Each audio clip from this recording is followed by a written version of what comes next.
we all know money can't buy happiness, but I sure think that wine can create a whole lot of it.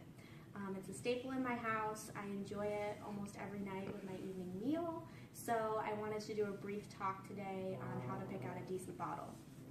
The first tip I have is to read the label. It sounds a little elementary, but the label really is key to picking out a decent bottle of wine. If you see table or California on the bottle, as in a table wine or California wine, it means that the grapes came from a very large region, which means that the grapes don't have as high of a quality to them or a high quality taste to them. So that's immediately sort of a red flag.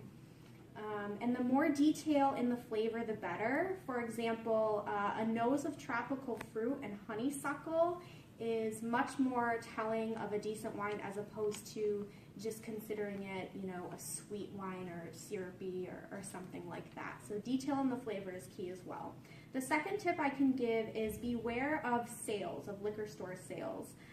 This typically means that either the ideal window for consumption of the bottle of wine has passed, or it means that the wine isn't selling, so they're just trying to get rid of it. And if the wine isn't selling, it's probably not a decent wine.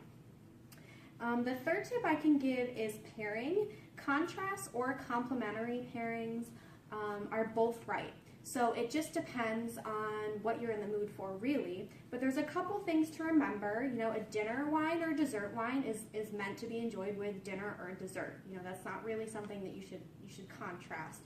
I wouldn't recommend having a dessert wine with, you know, a hefty piece of steak. But when it comes to types of food and wines, light goes with light and rich goes with rich. So when it comes to like chicken or seafood, a lighter, more crisp wine is definitely more complimentary. And when it comes to cheeses and steaks and other heavier foods, a rich, full-bodied red wine is really the best recommendation for being complimentary. If you feel like doing some contrasting, this would sort of be like a PB&J sort of match in best terms. A good example of a contrast would be like a salty brine of the oysters would go really well with a fruit-forward sort of grape. So it's really just a matter of taste in those sort of instances, but there are certain wines, like I said, dinner wines or dessert wines, those are just made to be complementary glasses. When in doubt, though, I would highly recommend a rosé. Rosés are really in between white and red, and they sort of complement almost any sort of meal. So just keep that in mind if you really don't know what you want to match with something. And the last tip I have to give is ask your local liquor store staff if they have tried the bottle you're about to purchase.